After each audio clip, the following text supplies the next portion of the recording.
Jasmine Cole's hands trembled as she polished the crystal glasses in the dining room, each reflection showing a woman she barely recognized anymore.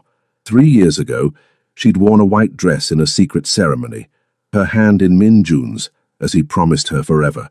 Now she wore a black uniform and an apron, invisible to the man who'd once traced every curve of her body like a prayer. The amnesia had stolen him from her 6 months ago. The bullet that grazed his skull took more than memories. It took their life together. And his father, Kang Dae-jung, made sure she understood the new rules. Play the maid, or Min Jun dies. The rival family who'd ordered the hit was still hunting, and she was the perfect weakness to exploit if anyone knew the truth. So Jasmine served tea to the woman who sat in her place. Park Ji-hee, draped in Chanel and cruelty, touched Min Jun's arm with possessive fingers, while Jasmine stood 3 feet away, holding a silver tray, her wedding ring hidden on a chain beneath her uniform. Min Jun's amber eyes sometimes found her across rooms, confusion flickering in their depths. He'd pause mid-sentence, his jaw tightening, as if his body remembered what his mind couldn't.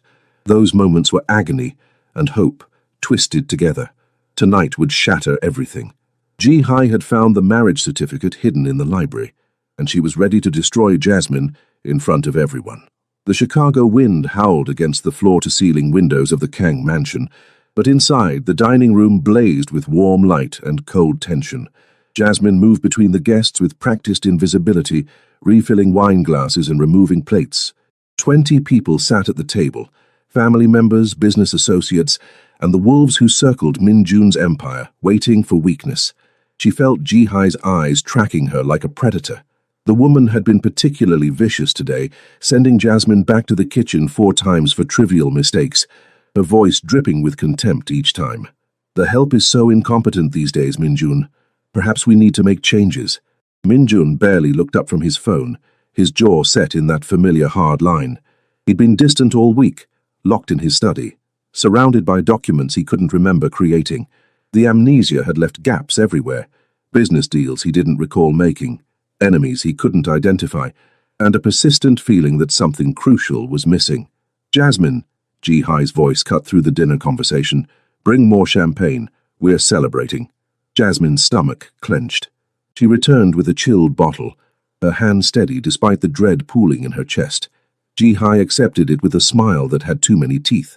Actually, I have an announcement. Ji-hai stood, her chair scraping against marble. The room quieted. I discovered something fascinating today while organizing the library. She pulled a folded document from her clutch.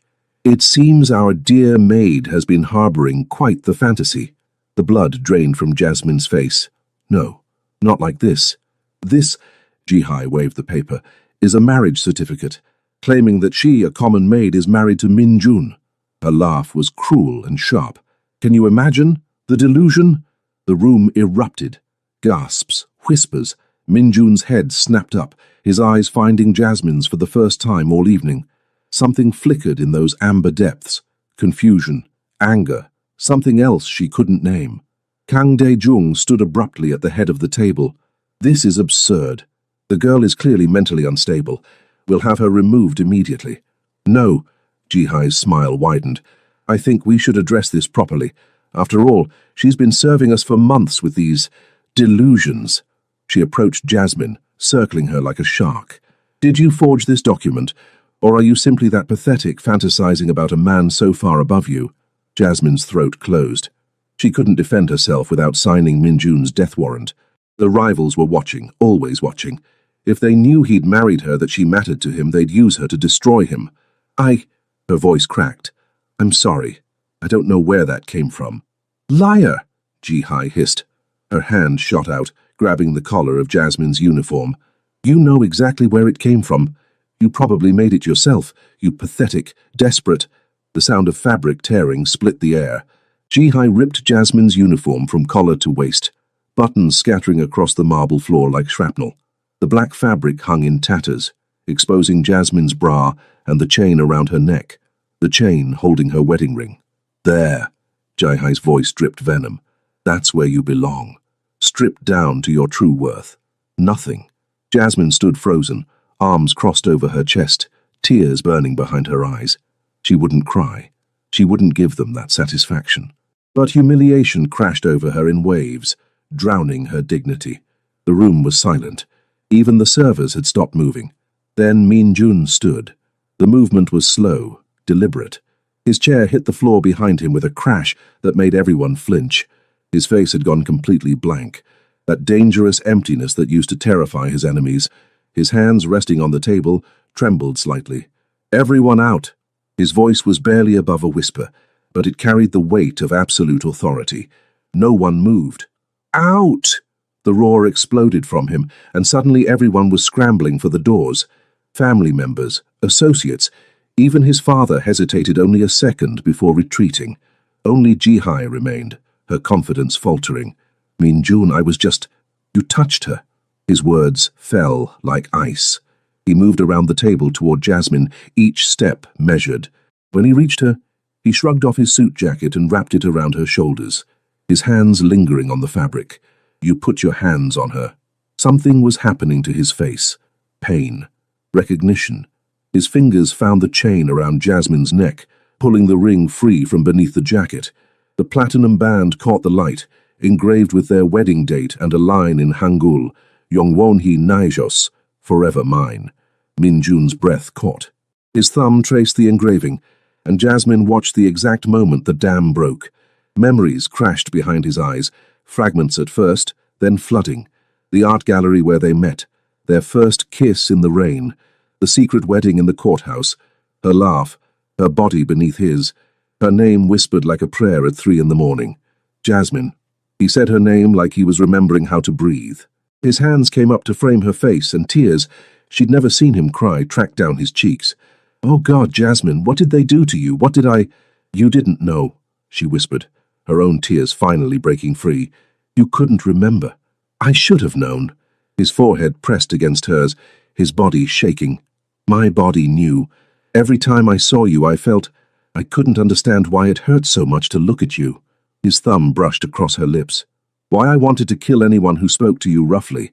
Why I dreamed about you every night, and woke up feeling like I'd lost something irreplaceable." Ji-hai's gasp reminded them they weren't alone. Min Jun's head turned slowly toward her, and Jasmine felt him transform. The soft, broken man against her became steel and fury. "You touched my wife," he said softly. "You humiliated her. You tore her clothes and paraded her pain in front of my family." "I didn't, I thought—" Ji-hai backed toward the door. "Get out of my house." His voice dropped to a lethal whisper. "If I ever see you again, if you ever speak her name, if you so much as breathe in her direction, I will forget every alliance and bury you and your family so deep, they'll never find the bodies." Ji-hee ran. Min Jun pulled Jasmine closer, his arms wrapping around her like he could shield her from what had already happened. "I'm sorry," he breathed into her hair. "I'm so sorry. Tell me everything. Tell me what they did to you while I couldn't remember. Tell me who I need to destroy." But before Jasmine could answer, the dining room doors burst open. Kang Daijung stood there, flanked by 6 armed men, his face a mask of cold fury. "Step away from the maid, Min Jun," his father commanded. "You're not thinking clearly. The head injury is healing," Min Jun interrupted, positioning Jasmine behind him. "And I remember enough. I remember you telling me she was just staff. I remember you insisting I consider Ji-hai. I remember—" His voice hardened. "You visiting me in the hospital right after I woke up. What did you tell me, father? What did you make me forget?" The old man's jaw tightened. "I did what was necessary to protect this family. Your little infatuation with her made us vulnerable. The Choi family has been circling, and your marriage to a black woman from the south side gave them ammunition. They could have destroyed us. So you used my amnesia to erase her." Min Jun's voice went deadly calm. "You made her pretend to be a servant. You let them humiliate her for 6 months. For the family," Daejung snapped. "She's not one of us. She'll never be one of us. This marriage was a mistake from the start." Min Jun's hand moved to the gun at his ankle. "Choose your next words very carefully, father, because she is my wife. She is mine. And I will burn this entire organization to the ground before I let anyone take her from me again." The armed men shifted nervously. This was the Min Jun they remembered, the one who'd built an empire on calculated violence and unwavering will. The amnesia had made him vulnerable, but he was back now, and he was done playing by anyone's rules but his own. The standoff lasted 3 heartbeats. Then Marcus Cole appeared in the doorway behind Dai Jung's men, his military training evident in the way he assessed and moved. Jasmine's brother had been watching from the shadows all night, waiting for the moment everything fell apart. "You might want to reconsider the armed escort, Mr. Kang," Marcus said quietly, his hand resting on his own concealed weapon. "My sisters suffered enough tonight." Dae-jung's face twisted with contempt. "This is family business. You have no place—" "She's my family," Marcus cut him off. "And I've been real patient these 6 months, watching you people treat her like garbage, but my patience just ran out." Minjun's eyes didn't leave his father. "You have 10 seconds to leave this room. Take your men. We'll discuss this tomorrow. Right now I'm taking my wife upstairs, and anyone who tries to stop me dies where they stand." The old man's face went purple with rage, but he wasn't foolish. His son had always been the more dangerous Kang, even before the amnesia. With his memories returning, with that protective fury blazing in his eyes, he was a loaded weapon. "This isn't over," Dae-jung promised coldly, then gestured for his men to stand down. They filed out and Marcus closed the doors behind them, taking up a guard position. "Go," Marcus told his sister. "I'll make sure no one disturbs you." Minjun scooped Jasmine into his arms without warning, cradling her against his chest. She felt his heart hammering beneath her cheek as he carried her through the mansion's corridors. Staff members pressed themselves against walls as they passed, eyes wide. They climbed the grand staircase to the private wing, his wing, where she hadn't been allowed since the amnesia. He shouldered open the double doors to the master suite and locked them behind him.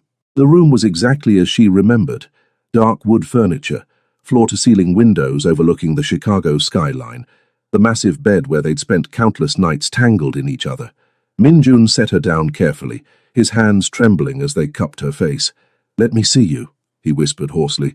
"Let me see what they did." Jasmine's breath hitched as he gently pushed his jacket off her shoulders. The torn uniform fell away, leaving her in her bra and work pants exposed and vulnerable.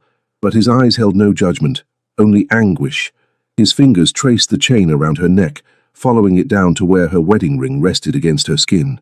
"You wore it every day," he said, wonder and pain mixing in his voice. "Hidden, right here, against your heart. It was all I had left of you," she whispered. "The only thing they couldn't take." His jaw clenched. "Tell me, everything. Don't spare me because you think it'll hurt. I need to know." So she told him. About waking up the day after his injury to find his father in the hospital room, making threats while Minjun slept. About the Choi family's ultimatum, leave or watch Minjun die from a complication. About the deal Dae-jung forced on her, pretend to be staff, and they'd protect Minjun while his memories returned naturally. Break the charade, and both of them would pay the price. "They moved all my things out that first week," Jasmine's voice broke. "Packed up our life like it never existed. Your father told everyone I was a new hire, someone from a staffing agency. The other staff who knew the truth were encouraged to forget." "How?" Minjun's voice was dangerous.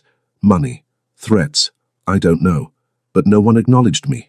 And you," her breath caught, "you looked right through me, like I was furniture, like I was nothing." "God!" He pulled her against him, his face buried in her hair. "Jasmine, I'm so sorry. If I had known—" "You couldn't know. They made sure of that." She pulled back to look at him. "But sometimes, you'd look at me, and I could see you fighting it. Your body remembered even when your mind didn't. You'd get angry when anyone was rude to me. You'd watch me walk away like something was wrong. Once you asked my name, and when I told you, you said it felt familiar. Like a song you couldn't quite remember." His thumb brushed away her tears. "My body always knew you were mine. Even when they stole my memories, they couldn't steal that." He pressed his lips to her forehead, then her cheeks, then hovered over her mouth. "Tell me I can kiss you. Tell me I haven't lost that right." "You never lost it," she breathed. "I'm yours. I've always been yours." The kiss was gentle at first, reverent, like he was relearning the shape of her mouth. Then something broke in both of them. 6 months of separation, humiliation, and longing erupting into desperate need. His hands tangled in her hair, careful of the natural curls he'd always loved. Her fingers fumbled with the buttons of his shirt, needing to feel his skin, needing proof this was real. "Wait." He caught her hands, pressing them over his racing heart. "I need to do this right. I need—" He swallowed hard. "I need to see all of you." But more than that, I need you to know you're safe, that you're home, that no one will ever hurt you like that again." He guided her to the bed, that familiar king size with the soft grey sheets. Jasmine sat on the edge, while Minjun knelt in front of her, his hands gentle as he removed her shoes, then her torn uniform pants. When she was down to her underwear, he just looked at her, drinking in every curve, every inch of her deep brown skin. "You're so beautiful," he whispered. "How did I forget the most beautiful thing in my world?" "You didn't forget," she touched his face. "You just couldn't remember. There's a difference." He stood, stripping off his shirt, and she saw the scar, new, raised, at his right temple where the bullet had grazed. Her fingers traced it gently, and she felt him shudder. "I thought I'd lost you," she confessed. "When they called me from the hospital, told me you'd been shot, I thought my world ended." "It almost did," he admitted. "The doctors said if the bullet had been an inch to the left, I'd be dead. As it was, I lost 6 months. 6 months of my life with you." His hands spanned her waist. "I can't get that time back, but I can make sure we never lose another moment." "Your father won't accept this," Jasmine said quietly. "He'll fight us, and the Choi family. Let them come." Minjun's voice went hard. "I remember now. I remember the attack. I remember seeing Lee Choi's face right before the shot. He thought he was eliminating me. Instead, he just gave me a reason to finish what we started." His eyes met hers. "I was already planning to dismantle their operation. That's why they came after me. And my father," his jaw tightened, "he used my amnesia to try to control me, to remake me into the son he wanted instead of the man I chose to be." "He hates me," Jasmine whispered. "He'll never stop trying to separate us."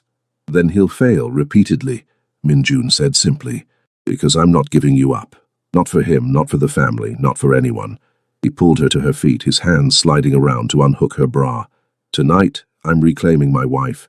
Tomorrow, I'm reclaiming my empire.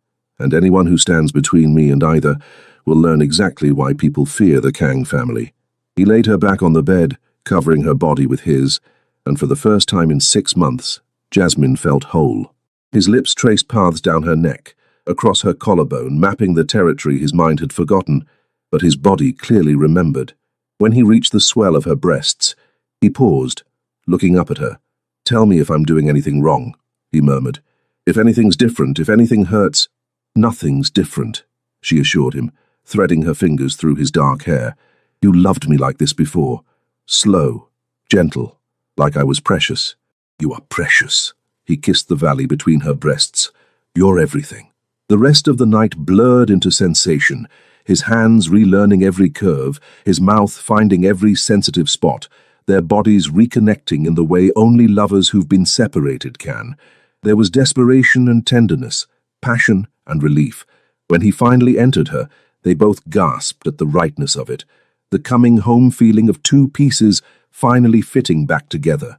"I love you," he breathed against her lips as they moved together. "I'm sorry I forgot. I'm sorry I hurt you. But I love you, Jasmine. I never stopped, even when I didn't remember why." "I know," she pulled him closer, wrapping her legs around his waist. "I felt it every time you looked at me, every time you got angry on my behalf. You fought to remember me even when you didn't know what you were fighting for." They made love slowly, savoring each moment, rebuilding the connection that had been stripped away, and when they finally climaxed together, Jasmine crying his name and Minjun burying his face in her neck, it felt like redemption. Afterward, he held her close, their bodies tangled in the sheets, his hand possessively on her hip. "We leave tomorrow," he said quietly. "I'm moving us out of this mansion. Somewhere they can't reach us while I handle the Choi family and restructure the organization. Your father will see that as a betrayal," Jasmine warned. "My father betrayed me first, when he erased you from my life." Minjun's voice was cold. "He chose his pride over my happiness. Now he'll live with the consequences." A knock on the door made them both tense. "It's Marcus," came her brother's voice. "We've got a problem. Choi's men just breached the outer gates.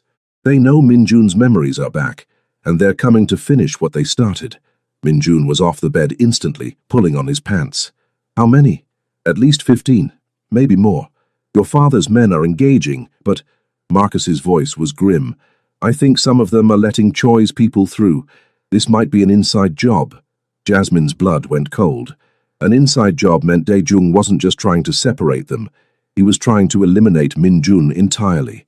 Replace him with someone more controllable. Min-jun grabbed his phone, firing off rapid texts to his most trusted associates. Then he opened a hidden panel in the wall, revealing an arsenal. He handed Jasmine a handgun. "Do you remember what I taught you?" She nodded. Before the amnesia, Min-jun had insisted she learn to shoot, to fight, to protect herself. Now she understood why. "Stay behind me," he commanded, his voice shifting into the cold authority of the Mafia boss he'd been before the injury. "We're getting you out of here. Then I'm ending this war once and for all." As gunfire erupted somewhere on the lower floors, Jasmine realized the nightmare was far from over. They'd reclaimed their love. Now they had to fight to keep it alive. The private elevator at the back of Min-jun's suite descended into the mansion's basement, a level most staff didn't know existed. Marcus had his gun drawn, watching their backs as Min-jun guided Jasmine through the concrete corridors lined with wine racks that hid something far more dangerous than vintage bottles. "There's a tunnel," Min-jun explained, his hand firm on Jasmine's lower back. "Runs underground to a safe house 3 blocks away. My grandfather built it during the early days when the family was establishing territory. Paranoid old bastard, but his paranoia's about to save our lives." Above them, gunfire echoed. Shouts in Korean and English bounced through the mansion's halls. Jasmine heard glass shattering, furniture being overturned. They were tearing through the place looking for Min-jun. "Your father planned this," Marcus said grimly. "He knew Choi would come. Probably sent word himself the moment you remembered." Min-jun's jaw was granite. "He underestimated me. Again. He thinks I'm weakened because of the amnesia, that I've lost my edge." His smile was cold and dangerous. He's about to learn exactly how wrong he is. They reached the wine cellar's back wall. Min-jun pressed a sequence on what looked like decorative molding, and a section of stone slid away, revealing a narrow passage. Emergency lights flickered on, illuminating a tunnel that disappeared into darkness. "You first," Min-jun told Jasmine. "Marcus, stay with her. I'm going back." "Like hell," Jasmine grabbed his arm. "You're not going back into that war zone alone. I'm not leaving my men to die while I run." Min-jun's voice was steel. "And I'm not letting Choi think he can attack my home and live to tell about it." He cupped her face, his thumb brushing her lips. "The safe house has everything you need, communication equipment, weapons, medical supplies. Marcus knows the protocols. I'll have backup there within the hour." "Min-jun," she started, but he kissed her hard, pouring 6 months of longing and fear and fury into it. "Trust me," he whispered against her mouth. "I came back to you once already tonight. I'm not losing you again." He pressed something into her hand, a phone different from his regular one. "Secure line, only 3 people have the number. You, Marcus, and my most trusted lieutenant, Kim Jae-sung. If I don't contact you within 2 hours, call Jae-sung. He'll get you out of Chicago." "I'm not leaving without you," Jasmine said fiercely. His smile was soft despite the chaos above. "Then I better make sure I survive." One more kiss, quick and desperate. Then he was pushing them into the tunnel. "Go, now." Marcus pulled Jasmine forward as the wall sealed behind them. They ran through the passage, emergency lights creating pools of illumination in the darkness. Jasmine's heart hammered against her ribs, fear and adrenaline making her hands shake even as she gripped the gun Min-jun had given her. "He'll be okay," Marcus said, though his voice was tight. "Your man's a survivor. You don't build an empire like his by being easy to kill." "His father wants him dead," Jasmine choked out. "His own father. His father wants control," Marcus corrected. "Big difference. He probably figures with Min-jun gone, he can run things the old way again. But he didn't count on you being the thing that brought his son's memories back. Didn't count on Min-jun choosing you over the family business." They emerged in the basement of what looked like an ordinary brownstone. Marcus cleared the space with military precision, then locked down the entrance. The safe house was surprisingly comfortable. Leather furniture, modern kitchen, reinforced walls that would stop anything short of a rocket launcher. "We wait," Marcus said, checking his weapon. "And we pray your husband's as good as his reputation." Back in the mansion, Min-jun moved through the chaos like a ghost. He'd taken the service stairs up to the 2nd floor, avoiding the main battle in the grand foyer. Through gaps in the railing, he saw his father's men fighting Choi's soldiers, but the defense was half-hearted. They were letting them advance. Treachery ran deeper than he'd thought. He found Dae-jung in the library, calmly pouring whiskey while his empire burned around him. The old man didn't even flinch when Min Jun appeared in the doorway, gun drawn. "Ah," Dae-jung swirled his drink. "I wondered if you'd run or fight.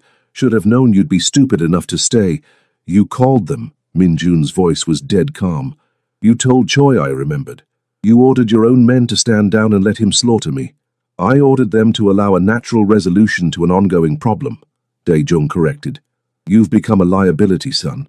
That woman has made you weak. Sentimental. You married beneath you, shamed this family, and now you're ready to throw away alliances that took decades to build. All for what? A piece of—" The gunshot was deafening in the library. Dae-jung's whiskey glass exploded in his hand, alcohol and glass shards spraying his expensive suit. Min Jun's gun hadn't wavered. "Finish that sentence," Min Jun said softly, "and the next bullet goes between your eyes. I don't care that you're my father. Touch my wife. Speak about her, even think her name, and I'll end you." Dae-jung's mask cracked, showing the rage beneath. "You'd kill your own father for her." "I'd kill anyone for her," Min Jun stated simply. "The question is, why are you so willing to kill your own son for pride?" "Because you're destroying everything I built," Dae-jung roared. "This organization was supposed to be pure, powerful, feared. Instead, you brought in a black girl from the ghetto, flaunted her in front of our allies, made us look weak and desperate." "I made us look human," Min Jun corrected coldly. "I fell in love. I got married. I chose happiness over your twisted version of honor."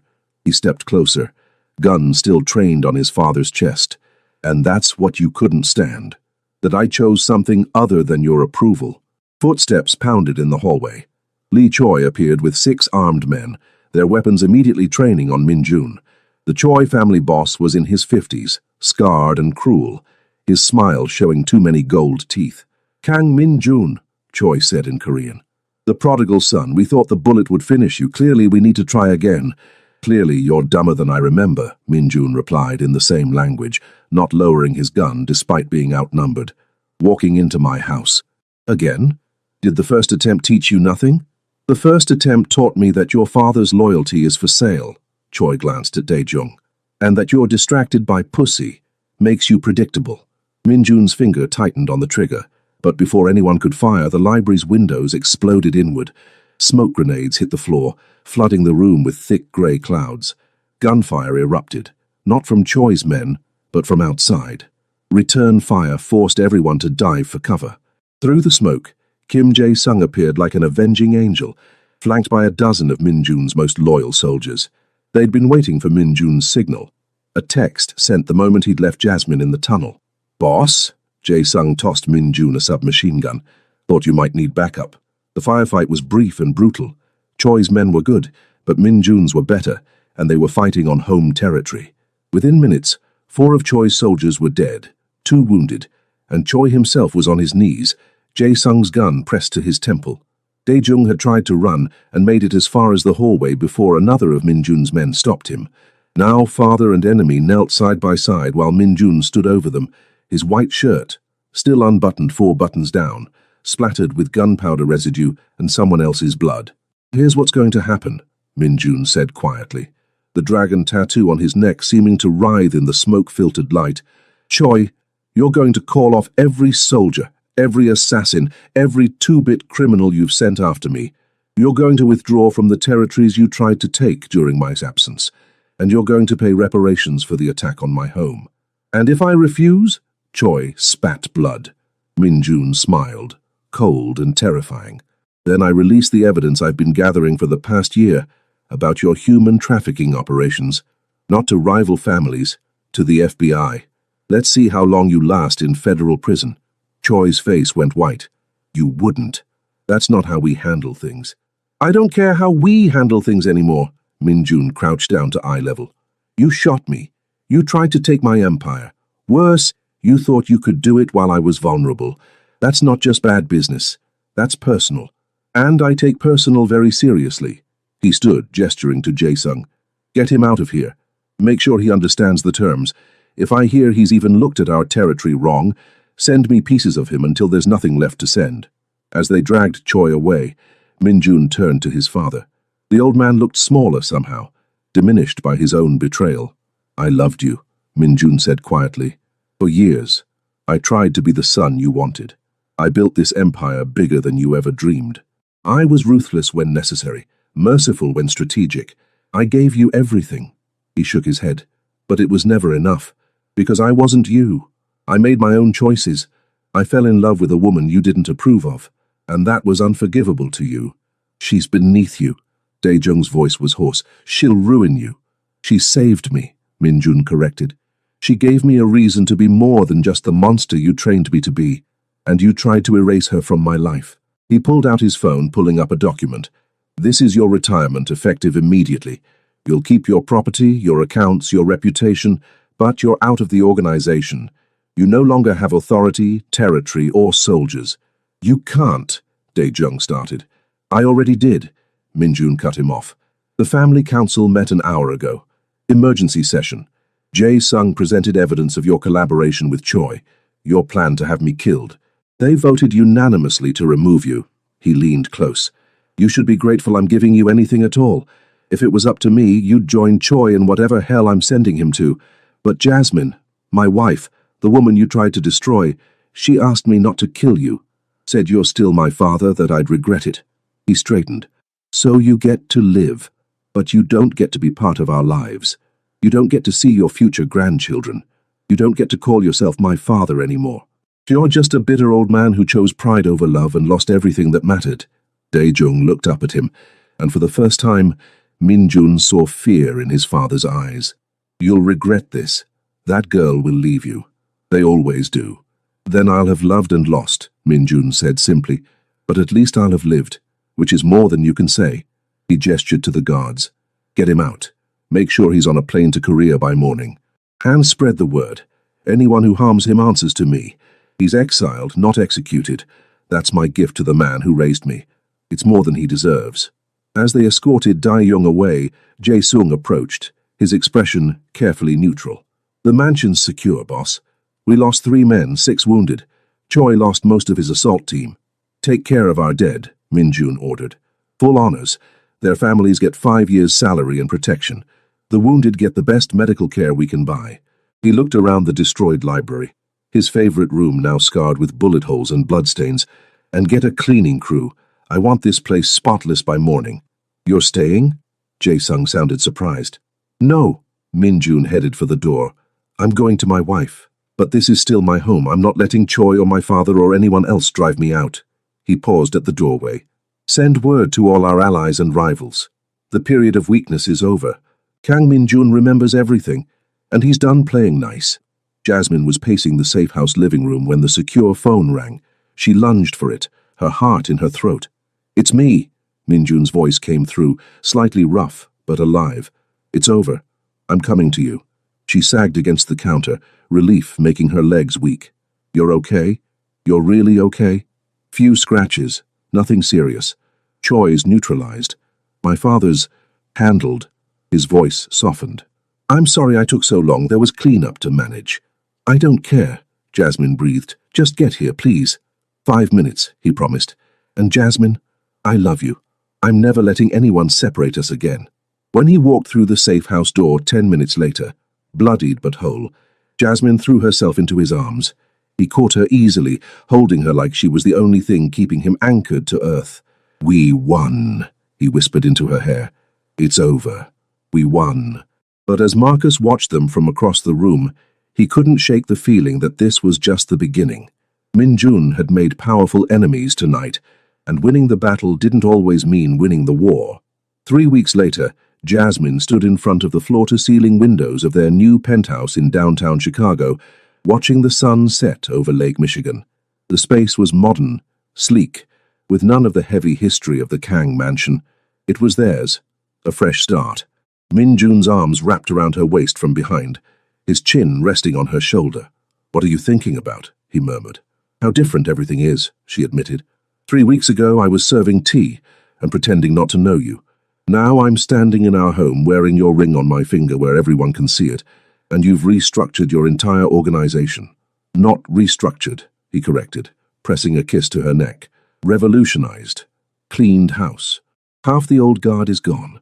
The ones who stood with my father, who looked the other way during the attack, who treated you like you were nothing. They're all out. replaced with people who understand loyalty, means something. Jasmine turned in his arms to face him. Minjun looked different now, still dangerous, still powerful, but softer around the edges. The weight he'd been carrying for months had lifted. His memories were fully restored, the headaches that plagued him after the injury finally subsiding. "Your father called again," she said quietly. "Left another message begging you to reconsider." Minjun's expression hardened. "I told him the terms. He can accept exile in Seoul, or I can release the evidence of his collusion with Choi to the entire underworld. Those are his only options." "He's your father," Jasmine pressed. "I know what he did was unforgivable, but he tried to erase you from my life." Minjun cut her off, his voice tight. "He used my amnesia as an opportunity to reset everything to his liking. He made you serve him tea. He let Ji-hai humiliate you. He called in an assassination attempt on his own son, rather than accept that I chose my own path." His hands framed her face. "There's no forgiveness for that. There's only consequence." Jasmine sighed, leaning into his touch. She understood his anger. God knows she'd felt it herself during those 6 months of hell, but she also knew the weight of cutting off family, the toll it took. "I'm not saying forgive him," she clarified. "I'm saying make sure you can live with your choice. Because in 20 years when he's gone, you can't undo this." Minjun was quiet for a long moment. Then he pulled her closer, burying his face in her natural curls. "If I couldn't live without you for 6 months, how could I live a lifetime pretending his betrayal didn't happen?" He chose his pride over his son, over his daughter-in-law. He made his bed. The conversation was interrupted by Marcus entering from the kitchen, phone in hand. "We've got movement. Choi's consolidating what's left of his territory. Word is he's planning something." Minjun's whole demeanor shifted, from gentle husband to calculating boss in a heartbeat. "What kind of something?" "Not sure yet," Marcus admitted. He'd become Minjun's head of security after proving his loyalty during the mansion attack. "But he's been meeting with the Lee family and the Yangs. That's 3 of your biggest rivals at one table. Building a coalition." Minjun's jaw tightened. "Smart. Can't take me alone, so band together." He released Jasmine reluctantly. "I need to make some calls. Jae-sung should know about this." As Minjun moved to his study, Jasmine caught her brother's arm. "How bad is this?" Marcus's expression was grim. "Bad. 3 families united? That's a lot of soldiers, a lot of territory, a lot of resources. And your husband's got half the people he used to while he's rebuilding. If they hit him now while he's vulnerable, they could finish what they started," Jasmine finished, her stomach sinking. "That's the game," Marcus said, not unkindly. "This is what you signed up for when you married into this world. The violence doesn't stop just because you love each other." Jasmine knew he was right, but knowing it and living it were different things. She'd spent 6 months terrified of losing Minjun to amnesia. Now she had to live with the reality that someone was always trying to kill him. Later that night, as Minjun held strategy sessions with his remaining lieutenants in the penthouse's secure conference room, Jasmine found herself in the master bedroom, staring at her reflection. She'd changed since the attack, not just externally, though her style had shifted from the simple clothes of a maid back to the elegant dresses Minjun loved seeing her in. But internally, she'd hardened. She'd learned what it really meant to be a mafia boss's wife. It meant living with constant danger. It meant watching your back and your husband's. It meant being strong enough to stand beside him in a world that wanted to tear them apart. A soft knock on the doorframe made her turn. Kim Jae-sung stood there, respectful as always. He was younger than Minjun by a few years, loyal to the bone, and had been one of the few who'd questioned the new maid during Minjun's amnesia. "Mrs. Kang." He bowed slightly. "May I speak with you?" "Of course." Jasmine gestured for him to enter. "And please call me Jasmine. Mrs. Kang makes me feel like I'm 70. His lips quirked in a small smile. "Old habits. The boss is very particular about respect when it comes to you." "What did you want to talk about?" Jae-sung hesitated, then pulled out a tablet. "I've been running security sweeps since we moved into the penthouse. Standard protocol. But I found something concerning." He pulled up surveillance footage from 3 days ago. "This is the parking garage. Watch the black sedan in the corner." Jasmine watched as a nondescript car sat motionless for hours. Then, when Minjun's car pulled in, the sedan's occupants took photos. Lots of photos. "They're not even being subtle," Jae-sung said grimly. "They want us to know they're watching. It's a psychological tactic. make you feel unsafe in your own home. Does Minjun know? Jasmine asked, though she suspected she knew the answer. Not yet. I wanted to talk to you first. Jae-sung's expression was serious. Mrs. Kang, Jasmine, you need to consider additional security, personal bodyguards, armored vehicles, the works. I'm not living in a cage, Jasmine said firmly.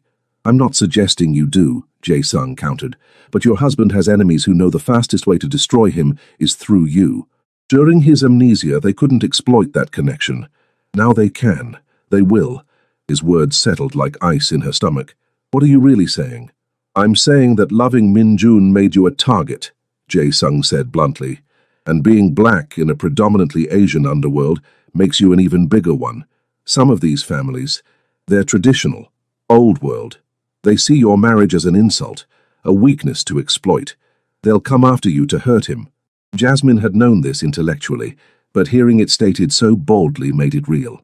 So what do you suggest? Training, Jae-sung said immediately. Real training. You know how to shoot. Minjun taught you before, but you need hand-to-hand combat, tactical awareness, escape protocols. I can arrange it. And if I say no? His expression was grave. Then I'll be attending your funeral within 6 months, and Minjun will burn the entire city down in revenge. Is that what you want? That's manipulative, Jasmine said, but without heat, because he was right. It's honest, Jae-sung corrected. You're not just his wife. You're his weakness and his strength, the woman who brought his memories back, the woman he chose over his family. You matter in ways that make you incredibly dangerous to his enemies. He paused. Let me protect you properly, not because you're weak, but because you're too important to lose. Jasmine took a deep breath. Okay. Set it up, but I do it my way, my schedule. I'm not becoming some kept princess in a tower. I wouldn't dream of it. Jae-sung bowed again. Minjun would kill me if I tried to cage you. He fell in love with your strength, not despite it. After he left, Jasmine sank onto the bed, processing everything. This life, it was so much more complex than she'd imagined when she'd first fallen for Minjun 4 years ago in that art gallery. She'd seen the sophisticated businessman, the cultured collector, the man who looked at her like she was the most fascinating thing in the room. She hadn't seen the violence, the betrayal, the constant threat, or maybe she had, and love had made her blind to it. Minjun found her an hour later, exhausted from his strategy session. He collapsed beside her on the bed, pulling her close. Tell me something good, he murmured. Give me something beautiful to think about besides warfare and body counts. Jasmine rolled to face him, her hand tracing the line of his jaw. I love you, she said simply. I loved you when you forgot me. I loved you when you looked through me. I loved you when you remembered. And I'll love you through whatever comes next. His eyes shone with emotion. You're too good for me, too pure for this world I've dragged you into. I'm not pure, Jasmine corrected. I'm strong. There's a difference. And you didn't drag me anywhere. I chose you. I choose you every single day I wake up and choose you again. He kissed her then, deep and thorough, pouring everything he couldn't say into the connection between them. When they finally broke apart, he rested his forehead against hers. Marry me again, he whispered. Jasmine blinked. We're already married. Not the way I want, Minjun said. We got married in a courthouse with 2 witnesses because I was afraid my family would stop us. We never had a wedding, never had a celebration, never stood in front of everyone and declared our love. His hand cupped her face. I want to marry you properly. Big wedding. Your family, my friends, everyone who matters. I want to put a ring on your finger and tell the whole world that you're mine and I'm yours. Tears pricked Jasmine's eyes. In the middle of a gang war, you want to plan a wedding? Especially in the middle of a gang war. Minjun's smile was fierce. I want them to know that they didn't break us, that we're stronger because of what we survived. And I want to celebrate you the way you deserve. Not hidden, not secret, but bold and public and proud. You're insane, Jasmine laughed through her tears. I'm in love, he corrected. So yes, basically the same thing. His expression turned serious. Will you marry me again? Let me do it right this time? Yes, Jasmine breathed. Yes, you ridiculous, romantic, dangerous man. I'll marry you again. They sealed it with a kiss that turned into more, their bodies reconnecting with the desperate urgency of 2 people who knew how fragile happiness could be. And as Min-jun made love to his wife, promising her forever with every touch, neither of them saw the shadows gathering outside. The war was coming, and this time there would be no mercy. The wedding was set for 2 months out, enough time to plan something beautiful, but not so long that they'd give their enemies time to sabotage it. Jasmine threw herself into preparations with an enthusiasm that surprised her. After months of misery, planning something joyful felt revolutionary. But the joy was tempered by reality. The coalition against Min-jun grew stronger. The Choi family, the Lees, the Yangs, and now the Parks, had united under a common goal: remove Kang Min-jun from power and divide his territory among themselves. "They're calling it the Four Dragons Alliance," Jae-sung reported during a morning briefing in the penthouse. "Poetic and deadly. They've pooled resources, soldiers, weapons, political connections. We're looking at nearly 300 trained men ready to move against us." Min-jun studied the map spread across his desk, markers indicating territories and strongholds. "We have 150, Jae-sung admitted. "Maybe 160 if we call in favors. We're outnumbered 2-1. "Then we'll be smarter," Min-jun said calmly. "Superior numbers mean nothing if they can't coordinate properly. 4 families, 4 different leadership styles, 4 sets of priorities. That's not strength. That's a coalition held together by hatred. All we need to do is crack it." "How?" Marcus asked from his position by the window. Min-jun's smile was sharp. "By giving them a bigger enemy. Each other." Over the next 3 weeks, Min-jun orchestrated a masterpiece of manipulation. False intelligence was leaked, suggesting the Choi family was planning to double-cross the alliance and seize control of all territories for themselves. Evidence was planted: doctored communications, fake meetings, witnesses paid to testify to betrayals that never happened. The alliance began to fracture. The Lee family confronted Choi. The Parks and Yangs started withholding resources. Suspicion and paranoia did what force couldn't. They turned the coalition against itself. But Choi wasn't stupid. He figured out the game eventually. And his response was brutal. Jasmine was leaving a dress fitting downtown. She'd found the perfect wedding gown, a stunning design that celebrated her curves and her heritage. When the attack came, 2 black SUVs screeched to a halt on either side of her car. Men poured out, guns drawn. Her driver, one of Min-jun's men, reacted instantly. "Get down!" He threw the car into reverse, but bullets shattered the windshield. Jasmine screamed, diving into the footwell as the driver slumped over the wheel dead. The car rolled backward into a streetlight. Hands grabbed Jasmine, dragging her out. She fought, thank God for Jae-sung's training, landing a solid punch that broke someone's nose. But there were too many. A cloth pressed over her mouth and nose, reeking of chemicals, and darkness swallowed her. She woke in a warehouse, her head pounding. Her hands were zip-tied to a metal chair, her feet bound. The space was massive, empty except for crates and shadows, and Lee Choi standing in front of her with that gold-toothed smile. "Mrs. Kang," he said in accented English, "we finally meet properly.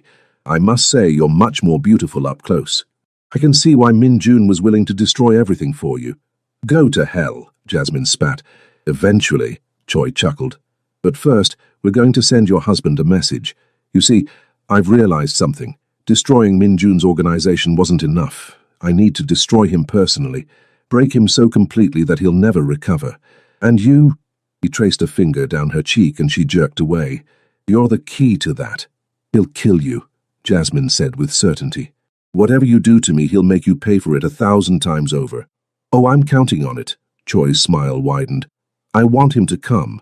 In fact, I'm going to send him your location, invite him to rescue his precious wife.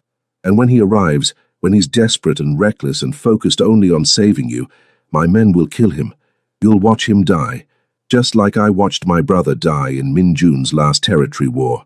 Jasmine's blood ran cold. This wasn't just business. It was revenge. "Your brother was a traitor," Jasmine said, remembering the story Min-jun had told her once. "He was selling information to the Russians. Min-jun did what any boss would do." "My brother was ambitious," Choi corrected coldly, "and your husband executed him without trial, without honor. So now I'll return the favor. But I'll make it worse. He'll die knowing he failed to protect you, and you'll die knowing you're the reason he's dead." Before Jasmine could respond, her phone, which they'd left on her, she realized, so Min-jun could track it, rang. Choi answered, putting it on speaker. Choi, Minjun's voice was deadly calm. If you've hurt her, there's nowhere on earth you can hide. She's unharmed, Choi assured him. For now, but that depends entirely on you. I'm sending coordinates. Come alone.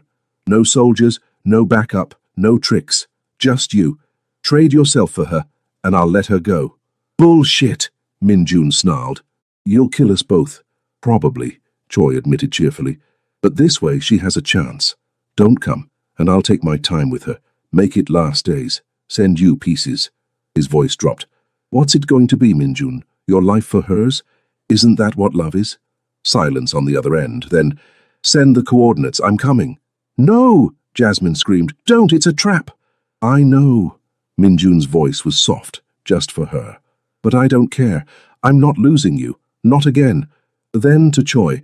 1 hour, if she has so much as a bruise, the deal's off and I burn your entire family to ash. The call ended. Choi smiled at Jasmine. True love. How touching, and how stupid. Minjun arrived exactly 1 hour later, walking through the warehouse doors alone, hands visible, wearing the white shirt she loved with 4 buttons undone. His dragon tattoo seemed to pulse in the dim light. He looked calm, controlled, but Jasmine could see the rage burning beneath the surface. Let her go, he said simply. I'm here, that's what you wanted. Not quite yet. Choi had 20 men surrounding the perimeter, all armed. First, I want you to understand something. You took my brother, my blood, the only family I had left, so I'm going to take everything from you. Your empire, your future, your wife, and finally your life. You're a poet, Minjun said dryly. Can we skip the monologue? Choi's face twisted with rage. He nodded to one of his men, who moved toward Jasmine with a knife. Maybe I'll start by marking her, something permanent, so even if by some miracle you survive, you'll always see the scars I left on her perfect skin. The man grabbed Jasmine's hair, yanking her head back, bringing the knife to her cheek. The warehouse exploded with gunfire, not from Choi's men, from above, from the catwalks, from behind the crates. Suddenly Jae-sung was there with 40 soldiers, emerging from positions they'd taken hours before Minjun arrived. They'd tracked Jasmine's phone, yes, but they'd also used it to set their own trap. The firefight was brutal and quick. Choi's men, caught by surprise, didn't stand a chance. Within minutes, 15 were dead, the rest wounded or surrendering.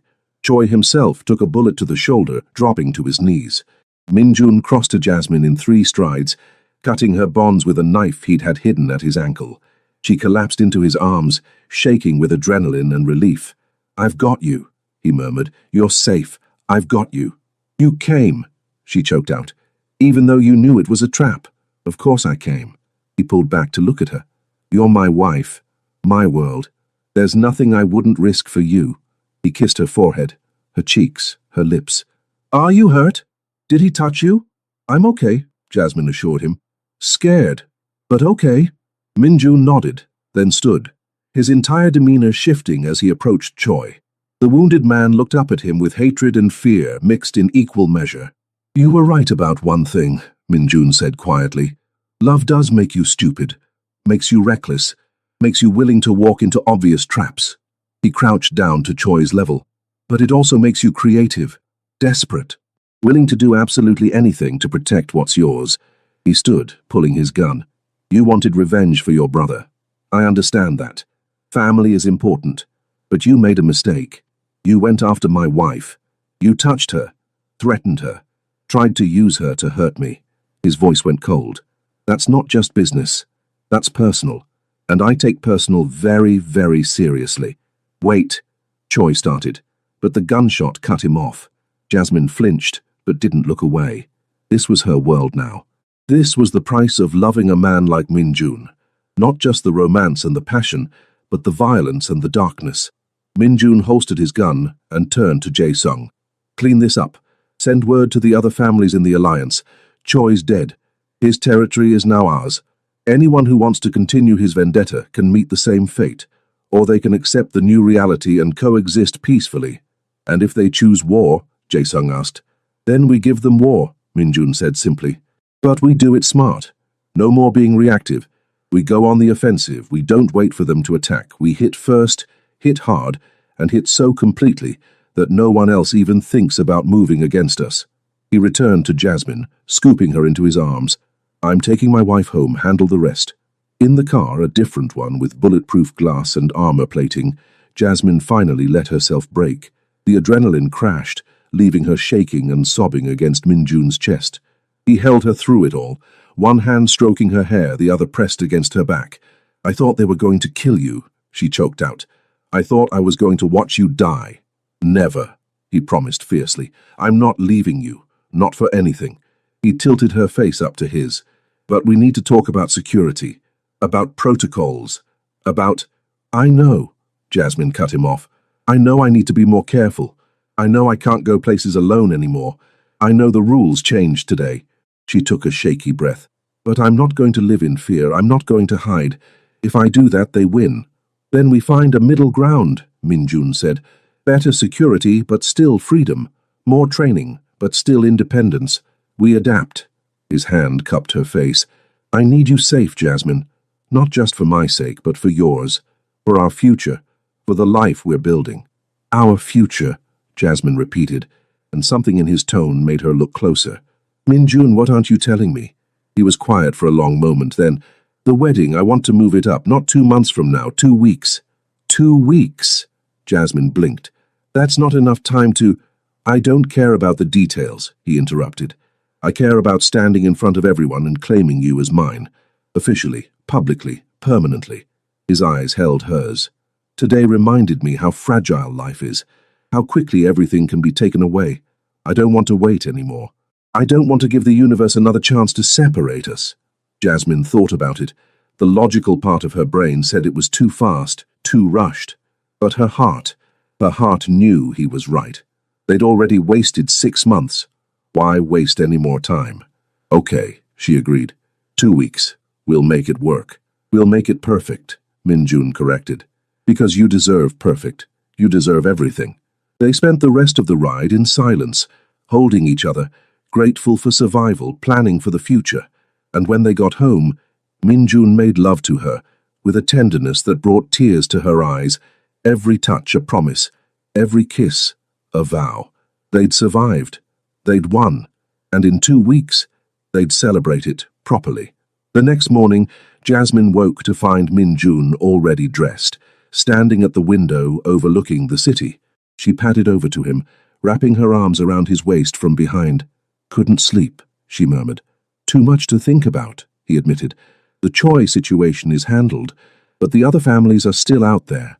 The Parks, the Lees, the Yangs. They're watching, waiting to see if we're weak. So show them we're not, Jasmine said simply. You said it yourself. Go on the offensive. Hit first. Be so strong, so unified, that they'd rather work with you than against you. He turned in her arms, a smile playing at his lips. When did you get so strategic? I've been paying attention, she said. Learning. This is my world now, too. Your enemies are my enemies. Your battles are my battles. I'm not just standing beside you. I'm fighting with you. Pride shone in his eyes. You're incredible, you know that? I'm a survivor, she corrected. And I'm your wife, which means I'm exactly as strong as I need to be. The wedding planning kicked into overdrive. With only 2 weeks, they had to move fast. But Jasmine found she didn't care about the traditional stress. She had her dress, she had her man. Everything else was just details. Marcus walked her through the venue options. They chose a historic estate outside Chicago, beautiful and easily secured. Jae-sung handled security protocols, turning the wedding into a fortress. Minjun's remaining family members were notified, though many declined to attend. His father's betrayal had fractured the family in ways that would take years to heal, but Jasmine's family came through. Her mother, her aunts, her cousins, they rallied around her, helping with details, bringing joy and laughter back into her life. They treated Minjun with cautious respect, won over by his obvious devotion to Jasmine, but wary of the dangerous world he inhabited. You sure about this, baby girl? Her mother asked one evening during a fitting. It's not too late to walk away. I'm sure, Mama, Jasmine said softly. I know it's complicated, I know it's dangerous, but I love him and he loves me. That's worth fighting for. Her mother studied her, then nodded slowly. You're stronger than I ever was at your age. Your daddy, God rest him, he'd be proud of the woman you've become. Scared for you, but proud. The day before the wedding, the remaining families of the Four Dragons Alliance requested a meeting. Minjun agreed on neutral ground, with heavy security on both sides. Jasmine insisted on attending. "They tried to kill me," she said when Minjun protested. "I deserve to face them." So they went together. Minjun in a perfectly tailored suit, Jasmine in an elegant dress that clung to her curves, wearing her wedding ring openly for the first time. They looked like power, like unity, like a force that couldn't be broken. The meeting was tense.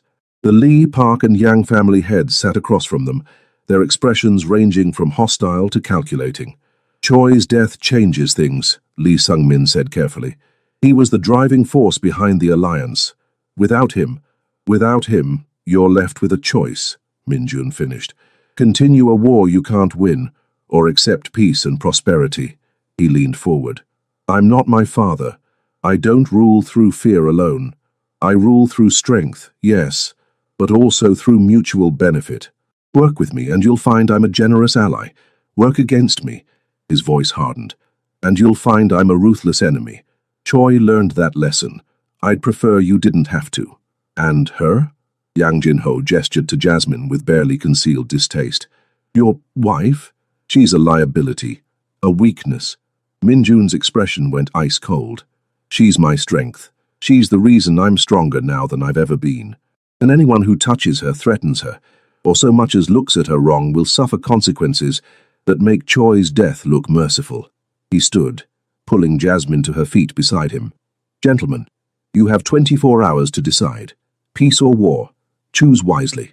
They left without waiting for a response, Minjun's hand firm on Jasmine's lower back, his presence radiating protective fury. "That was intense," Jasmine said once they were in the car. "That was necessary," Minjun corrected. "They needed to see us united, needed to understand that you're not a weakness to exploit. You're a line they don't cross. Ever." That night, as they lay in bed, Jasmine traced the dragon tattoo on Minjun's neck. "Tomorrow," she whispered, "tomorrow, we do this for real. Tomorrow I marry the love of my life," he corrected, catching her hand and kissing her palm. "Tomorrow I stand in front of everyone and promise you forever. Again. And this time, everyone will know. No secrets, no hiding. Just us. Just us," Jasmine echoed. "I like the sound of that." They made love slowly, savoring each other, building towards something beautiful. And when they finally fell asleep, wrapped in each other's arms, they dreamed of the future, of a life built on love and strength, of a marriage forged in fire and tempered by survival. Tomorrow they'd celebrate what they'd fought so hard to keep, and the whole world would watch them rise. The wedding was spectacular. The historic estate glowed with thousands of lights, transforming the grounds into something magical. 300 guests filled the space. Minjun's loyal associates, Jasmine's family, friends from their previous life, and even a few rival families who'd chosen peace over war.